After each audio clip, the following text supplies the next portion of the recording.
Hi friends, Baakiyalakshmi serial episode ரிவ்யூவில் என்ன நடக்குதுன்னு பார்க்கலாம் வாங்க. இங்கே நம்ம செந்தில் கோபிக்கிட்ட சொல்கிறாங்க, இங்கே பாரு கோபி, ஆற்றுல ஒரு காலம் சேத்துல ஒரு காலம் வச்சுக்கிட்டு இருந்தால் அது நல்லா இருக்காது. நீ ஏதாச்சும் ஒரு முடிவு தெளிவாக எடு அப்படின்னு சொல்கிறாங்க.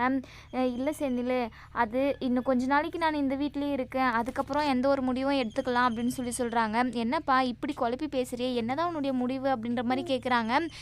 எனக்கே தெரியல, எனக்கே குழப்பமாக தான் இருக்குது. அது கொஞ்ச நாள் போகட்டும், அதுக்கப்புறம் என்ன ஏதுன்னு பார்த்துக்கலாம். நீ என்னுடைய ஃப்ரெண்டு தானே, எனக்கும் பாக்கியாவுக்கும் எவ்வளவோ பிரச்சனை வந்திருக்கும். ஆனால் நீ வீட்டுக்கு வந்ததும் பாக்கியா உன்னை எப்படியெல்லாம் கவனிச்சுக்கிட்டா, அதுதான் பாக்கியாவுக்கே தனி குவாலிட்டி இருக்குது தெரியுமா. அவளுக்குள்ள நிறையவே நல்ல பண்பு எல்லாமே இருக்குது. அப்படி இப்படின்னு சொல்லிட்டு நம்ம பாக்கியாவை ரொம்பவே புகழ்ந்து பெருமையாக பேசிக்கிட்டு இருக்காங்க செந்தில்கிட்ட. இன்னொரு சைடு நம்ம ராதிகா ட்ரெஸ் எல்லாமே பேக் பண்ணிக்கிட்டு இருக்காங்க. கமலா என்ன ராதிகா பண்ணிக்கிட்டு இருக்க, அப்போ வீடு காலி பண்ண போறியா நீ அப்படின்னு கேட்குறாங்க. வேறு என்ன பண்ணுறது, நான் இனிமே கோபி வருவாருன்னு சொல்லிட்டு நானெல்லாம் இனிமேல் வெயிட் பண்ணிக்கிட்டு இருக்க மாட்டேன். நானும் கஷ்டப்பட்டுக்கிட்டு என் பொண்ணு மைவையும் கஷ்டப்பட வச்சுட்டு இருக்கேன். இனிமேல் அவங்க குடும்பத்தோடு சந்தோஷமாக நிம்மதியாக இருக்கட்டும். என் பொண்ணை இனிமேல் யாருக்காகவும் கஷ்டப்படுத்த முடியாது. என் பொண்ணு இருக்கா, எனக்கு என் குடும்பம் இருக்குது, அதுவே எனக்கு போதும் அப்படின்னு சொல்கிறாங்க. இங்கே கமலா இருந்துட்டு, அவசரப்பட்டு எந்த முடிவும் எடுக்காத ராதிகா, உன் வாழ்க்கை ஏன்னா இப்படி இருக்குன்னு எனக்கு தெரியல, நீ என்ன தான் பாவம் பண்ணியோ போன ஜென்மத்தில் அப்படின்னு சொல்லிட்டு ரொம்ப ஃபீல் பண்ணி அழுகுறாங்க. இங்கே ராதிகா சைலண்ட்டாக பார்த்துக்கிட்டு இருக்காங்க. நம்ம மயுவுமே நம்ம கமலா என்ன பேசுகிறாங்களோ அதை பார்த்துக்கிட்டு இருக்காங்க. கமலா இருந்துட்டு, ராதிகா புருஷன் தான் குடிச்சு உன் வாழ்க்கையே சீரழிச்சான். இப்போ கோபியை கல்யாணம் பண்ணின்னு அவரு கூடயாச்சும் நீ சந்தோஷமாக இருப்பேன்னு பார்த்தா அவருக்கு மேலே இருக்காங்க. உன் வாழ்க்கை எப்போ தான் மாறும்னு தெரியல. உன் வாழ்க்கை ஃபுல்லாகவே நீ கஷ்டத்தை மட்டும்தான் அனுபவிச்சிருக்க, சந்தோஷத்தையே பார்க்கல அப்படின்னு ரொம்பவே ஃபீல் பண்ணி அழுகுறாங்க. அது மட்டும் இல்லாமல் நம்ம ஒரு பொட்டை பிள்ளைய வச்சுக்கிட்டு இருக்கோம், அந்த பிள்ளைய தனியாக எப்படி நீ கரை சேர்த்துவ, கோபி உங்கூட இருந்தாருன்னா அது உனக்கு துணையாக இருக்கும். நான் மட்டும் எத்தனை நாளைக்கு இருக்க போகிறேன், எனக்கு அப்புறம் நீ தனியாக கஷ்டப்படணுமே. என் மகனை பற்றி கவலை இல்லை, அவன் செட்டில் ஆகிட்டான். எல்லா கவலையும் உன்னை பற்றியும் மயுவை பற்றியும் தான் இருக்குது எனக்கு. இப்போ என்ன நடக்க போகுதுன்னே தெரியலையே, உனக்கு எப்போ தான் நல்ல காலம் பிறக்கும் அப்படின்னு சொல்லிட்டு ரொம்பவே ஃபீல் பண்ணி இங்கே கமலா அழுதுகிட்டு இருக்காங்க. நம்ம ராதிகாவுமே ரொம்பவே ஃபீலிங்காக இருக்காங்க. இன்னொரு சைடு இங்கே இனியா டான்ஸ் காம்படிஷனுக்கு எல்லா திங்ஸும் கரெக்டாக எடுத்து வச்சோமா அப்படின்னு கிளிப்பு எடுத்து வச்சிங்களா, லிப்ஸ்டிக் எடுத்து வச்சிங்களா அப்படின்னு சொல்லிட்டு எல்லாரையும் கேட்டுக்கிட்டு இருக்காங்க. அப்போ தான் நம்ம பாக்கியா இருந்துட்டு கோவிலுக்கு போயிட்டு அர்ச்சனை பண்ணிட்டு வராங்க. நம்ம பாக்கியா என்ன இனியா நைட்டு ஏதானு எல்லாம் சரி பார்த்து வச்சுச்சு, திரும்ப எடுத்து பார்த்துக்கிட்டு இருக்கே அப்படின்னு கேட்குறாங்க. என்ன பண்ணுறதுமா, ஏதாச்சும் மறந்துட்டுனா என்ன பண்ணுறது அப்படின்னு சொல்கிறாங்க. நம்ம செல்வி இருந்துட்டு, என்ன இனியா பாப்பா வீடு ஃபுல்லாக குப்பை போட்டு வச்சுருக்க, காலையில் தான் நான் பெருக்கி அழகாக வச்சுட்டு போனேன் அப்படின்னு சொல்கிறாங்க. ஐயோ ஆண்டி, எனக்கு ஏதாச்சும் மறந்துடுவோன்னு சொல்லிட்டு எனக்கு ரொம்பவே பதட்டமாக இருக்குது அப்படின்னு சொல்கிறாங்க. இங்கே கோபி இருந்துட்டு, இங்கே பாரு இனியா, நீ எதுக்காகவும் பதட்டப்படாத, அவசரப்படாத. எதுக்காக நீ இப்படி ரொம்ப அவசரப்பட்டு ஒரு மாதிரி பதட்டமாக இருந்தனா நீ காம்படிஷனில் கூட ஒழுங்காக பார்ட்டிசிபேட் பண்ணவே முடியாது அப்படின்னு சொல்கிறாங்க. சரிங்க, இப்போ 8 மணி ஆகிடுச்சு, 11 o'clock அங்கே நான் இருக்கணும், இப்போவே கிளம்பலாம் வாங்க அப்படின்னு சொல்லிட்டு செலினை கூப்பிட்றாங்க. செலினை இருந்துட்டு, இரு இனியா, இன்னும் நிறைய டைம் இருக்குது, 9:30 கிளம்புனா கூட நம்ம அங்கே போய் சேர்ந்துருவோம் அப்படின்னு சொல்கிறாங்க. அதெல்லாம் வேண்டாம், நான் இப்போவே கிளம்புறேன், அங்கே போகிறதுக்குள்ளே டைம் ஆயிடுச்சுன்னா என்ன பண்ணுறது அப்படின்னு சொல்லிட்டு இனியா ரொம்பவே அவசரப்படுறாங்க. அதுக்கப்புறம் நம்ம பாக்கியலட்சுமி அர்ச்சனை பண்ணிட்டு வந்திருக்காங்க நம்ம இனியா பேரில். இனியாவுக்கு பிரசாதம் வச்சு விடுறாங்க. இனியா இருந்துட்டு, அம்மா நான் டைட்டில் வின்னர் ஆகிடுவேன்னு சொல்லிட்டு நல்லா வேண்டிட்டு வந்தியா அப்படின்னு கேட்குறாங்க. ஆமாம், அப்படி தான் வேண்டிட்டு வந்தேன் அப்படின்னு சொல்கிறாங்க. சரி வாங்க எல்லாருமே கிளம்புவோம் அப்படின்னு சொல்லிட்டு இனியா சொல்கிறாங்க. நம்ம பாக்கியா இருந்துட்டு, எனக்கு ஒரு முக்கியமான வேலை இருக்குது, நீங்கள் முன்னாடி போங்க, நான் பின்னாடியே வந்துடுறேன் அப்படின்னு சொல்கிறாங்க. எங்கள் செல்லின்னு இருந்துட்டு, அம்மா வாங்கம்மா எல்லாருமே ஒன்றா போயிருக்கலாம், அப்புறம் பார்த்துக்குவீங்க வேலை எல்லாமே அப்படின்னு சொல்கிறாங்க. இல்லைப்பா, எனக்கு முக்கியமான வேலை இருக்குது, ஒரு ஃபோன் பண்ணணும் அப்படின்னு சொல்கிறாங்க. அது கார்லேயே பண்ணிக்கலாமேம்மா, வாமா போகலாம் அப்படின்னு கூப்பிட்றாங்க. ஈஸ்வரியுமே, ஆமாம் பாக்கியா, நம்ம எல்லோரும் ஒன்றா போவோம் அப்படின்னு சொல்கிறாங்க. இங்கே இனியாவுமே, ஆமாம்மா நம்ம எல்லாருமே ஒன்றா வெளியே போய் ரொம்ப நாள் ஆச்சுல்ல, வாமா அப்படின்னு சொல்கிறாங்க. சொல்கிறாங்க. பாக்கியா இருந்துட்டு எழில், அமீர்தா, நிலா பாப்பா யாருமே தான் இல்லையே, அப்புறம் எப்படி இப்படி சொல்கிற அப்படின்னு சொல்லி கேட்குறப்ப தான், சரிம்மா அது இருக்கட்டும், இங்கே இருக்கிற எல்லாருமே போகலாமே வாமா அப்படின்னு சொல்லி சொல்கிறாங்க. இங்கே பாரு டைம் ஆகுது, நீங்கள் கிளம்புங்க, நான் வேலையை முடிச்சுட்டு உடனே வரேன் அப்படின்னு சொல்லி சொல்கிறாங்க. நம்ம கோபியுமே இங்கே பாரு பாக்கியா, நான் வரேன்னு சொல்லிட்டு தானே நீ வராமல் இருக்க, நீ வேணா இவன் குடும்பமாக போ, நான் பின்னாடி கார் புக் பண்ணி வந்துடுறேன் அப்படின்னு சொல்லி சொல்கிறாங்க. இங்கே நம்ம பாக்கியா எதுவுமே கண்டுக்காம டைம் ஆயிடுச்சு நீங்களாம் கிளம்புங்க அப்படின்னு சொல்லிட்டு அவங்கள அனுப்பி வைக்கிறாங்க. இங்கே எல்லாருமே காம்படிஷன் பண்ணுற இடத்துக்கு வந்துடுறாங்க. நம்ம பாக்கியா கொஞ்சம் லேட்டாக தான் வராங்க.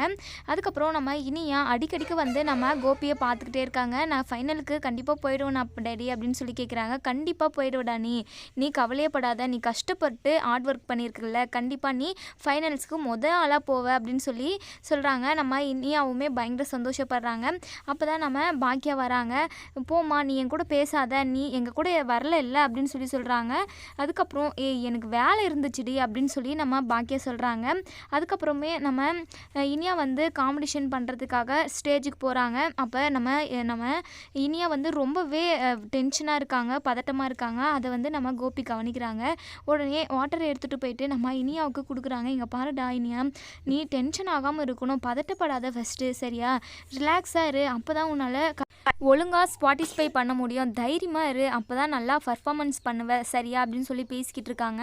அதை பார்த்துட்டு ஈஸ்வரி வந்து கண் கலங்குறாங்க. பாக்கியா இருந்துட்டு என்ன ஆச்சு உங்களுக்கு அப்படின்னு சொல்லி கேட்குறப்ப தான் சொல்கிறாங்க, கோபி இனியா மேலே எவ்வளோ பாசம் வச்சுருக்கான், உயிராக இருக்கான், இனியாவுமே கீழே வந்து எத்தனை டைம் பேசிட்டு போயிட்டா, அதே மாதிரி இப்போ பாரு எந்த ஒரு பேரண்ட்ஸுமே அவங்க பசங்க பக்கத்தில் இல்லை, இப்போ இவன் போயிட்டு இனியா பக்கத்தில் நின்று தைரியத்தை கொடுத்துக்கிட்டு இருக்கான், அவன் எவ்வளோ உயிராக இருக்கான் இனியா மேலே, அதே மாதிரி தான் இனியாவுமே கோபி இருந்தால் தான் ரொம்ப சந்தோஷமாக இருக்கா அப்படின்னு சொல்லி சொல்கிறாங்க. இங்கே பாக்கியா பார்க்குறாங்க. பாக்கியா, நீயுமே இனியாவை நல்லா தான் பார்த்துக்கிற, ஆனால் அவள் கோபி பக்கத்தில் இருந்தால் தான் ரொம்ப ரொம்ப சந்தோஷமாக இருக்கா அப்படின்னு சொல்லி சொல்கிறாங்க. உடனே நம்ம பாக்கியா எழில பார்க்குறாங்க. எழிலுமே ஒரு மாதிரி ஆமாம் அவர் இருந்தால் தான் ரொம்ப சந்தோஷமாக இருக்குவா அவள் அப்படின்னு சொல்லிட்டு மனசுலேயே நினைக்கிறாங்க. இங்கே ஈஸ்வரி இருந்துட்டு ராதிகான்ற ஒருத்தி கோபி வாழ்க்கையில் வராமல் இருந்திருந்தா அவன் வாழ்க்கை ரொம்ப நல்லா இருந்திருக்கும் அப்படின்னு சொல்லி சொல்கிறாங்க. இப்போது இனியா வந்து சூப்பராக டான்ஸ் ஆடி பர்ஃபார்மன்ஸ் பண்ணுறாங்க. அதில் டைட்டில் வின்னர் ஆனதே நம்ம இனியா தான். அதுக்கப்புறம் நம்ம பாக்கியாவையும் கோபியும் ஸ்டேஜுக்கு கூப்பிடுறாங்க. நம்ம இனியா வந்து எல்லார் முன்னாடியும் இன்ட்ரடியூஸ் பண்ணி வைக்கிறாங்க. இதுதான் என் அம்மா, இதுதான் என் அப்பா அப்படின்னு சொல்லி நிறையவே பேசிக்கிட்டு இருக்காங்க. அது வந்து டிவியில் டெலிகாஸ்ட் ஆகுது. அதை கமலா பார்த்துட்டு, இங்கே பார்த்தியா குடும்பமாக சேர்ந்து உன் வாழ்க்கையை அழிச்சிட்டாங்க ராதிகா, இங்கே பாரு இப்போ அவங்க வீட்டில் ஒருத்தனாவே அங்கே மாற்றிட்டாங்க, இனிமேல் கோபி இங்கே வரவே மாட்டார், எல்லாரும் சேர்ந்து எவ்வளோ நாடகம் நடித்து கோபியை அந்த வீட்டுக்கு கூட்டிகிட்டு போயிட்டாங்க அப்படி இப்படின்னு சொல்லிட்டு இங்கே கமலா வந்து ரொம்பவே புலம்பிக்கிட்டு இருக்காங்க. இதை சும்மா விடக்கூடாது ராதிகா, நான் சொல்கிறத கேளு, அந்த கோபி மேலே ஒரு கம்ப்ளைண்ட் பண்ணு, கண்டிப்பாக கோபி உன்னை தேடி இங்கே வருவான் அப்படின்னு சொல்லி ஒரு பிளான் சொல்கிறாங்க. இங்கே ராதிகா எதுவுமே சொல்லாமல் அழுதுகிட்டே இருக்காங்க. சரி ராதிகாவை நம்பினாலாம் வேலை ஆகாது, நம்ம இதுக்கு ஒரு முடிவு கட்டி ஆகணும் அப்படின்னு சொல்லிட்டு இங்கே கமலா வந்து யோசிக்கிறாங்க. உடனே போலீஸ் ஸ்டேஷனுக்கு போயிட்டு கோபி மேலேயும் ஈஸ்வரி மேலேயும் கம்ப்ளைண்ட் பண்ணுறாங்க.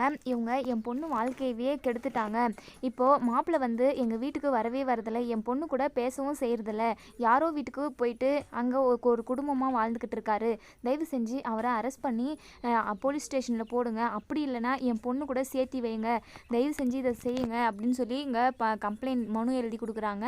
அதுக்கப்புறம் இங்கே நம்ம ஈஸ்வரியையும் கோபியையும் அரெஸ்ட் பண்ணுறதுக்காக வீட்டுக்கு போயிட்டுருக்குறாங்க போலீஸு. அங்கே வீடு க்ளோஸ் பண்ணிகிட்டு இருக்குது. அப்போ தான் நம்ம இனியா அவங்க ஃபேமிலி எல்லாருமே டான்ஸ் காம்படிஷன் முடிஞ்சு வீட்டுக்கு வராங்க. என்ன போலீஸ் வந்திருக்கு அப்படின்னு சொல்லிட்டு ரொம்பவே பதட்டமாக என்ன ஏதுன்னு கேட்குறப்ப தான் அவங்க போலீஸ் வந்து விஷயத்த சொல்கிறாங்க. உங்கள் மேலே கம்ப்ளைண்ட் பண்ணியிருக்காங்க, நீங்கள் ராதிகா கூட சேர்ந்து வாழ முடியுமா, அப்படி இல்லைனா நீங்கள் கம்பி தான் எண்ணணும், ஒழுங்காக எங்கள் கூட வாங்க அப்படின்னு சொல்லிட்டு கோபி கையை பிடிச்சி இழுக்கிறாங்க. எங்கள் ஈஸ்வரி இருந்துட்டு, என் மகனுக்கு இப்போ தான் பெரிய சர்ஜரி முடிஞ்சிருக்கு, தயவு செஞ்சு இப்படி ஒரு பழியை தூக்கி போடாதீங்க, அவன் யார் வாழ்க்கையும் கெடுக்க கிடையாது அப்படின்னு சொல்லிட்டு சொல்கிறாங்க. அதுக்கப்புறம் இங்கே போலீஸ் இருந்துட்டு, நீங்கள் சொல்கிறதெல்லாம் எங்களால் கேட்டுக்கிட்டு இருக்க முடியாது, ஒழுங்காக போலீஸ் ஸ்டேஷன் வாங்க, எதுவாக இருந்தாலும் ஸ்டேஷன் வந்து பேசிக்கோங்க அப்படின்னு சொல்லிட்டு கூப்பிடுறாங்க. அதுக்கப்புறம் இங்கே நம்ம ஈஸ்வரி வந்து ரொம்பவே அழுது புலம்புறாங்க. பாக்கியா சொல்லு பாக்கியா நீயாவது அப்படின்னு சொல்லி பாக்கியா கிட்ட கேட்குறாங்க.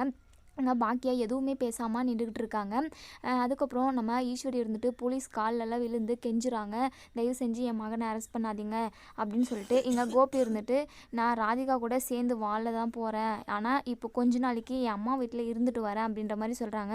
அதெல்லாம் தெரியாதுப்பா, எது ஒன்றும் அவங்க சொல்கிறது ராதிகா மேடம் சொல்கிறதுல தான் இருக்குது. ஏன்னா அவங்க வாழ்க்கையே அழிச்சிருக்கீங்களா நீங்கள், அவங்க மனு எழுதி கொடுத்துட்டு வந்திருக்காங்க, உங்கள் மேலே கேஸே போட்டுட்ருக்கோம் அப்படின்னு சொல்லிட்டு இங்கே நம்ம கோபியை வந்து அரெஸ்ட் பண்ணி கூட்டிகிட்டு போயிடுறாங்க.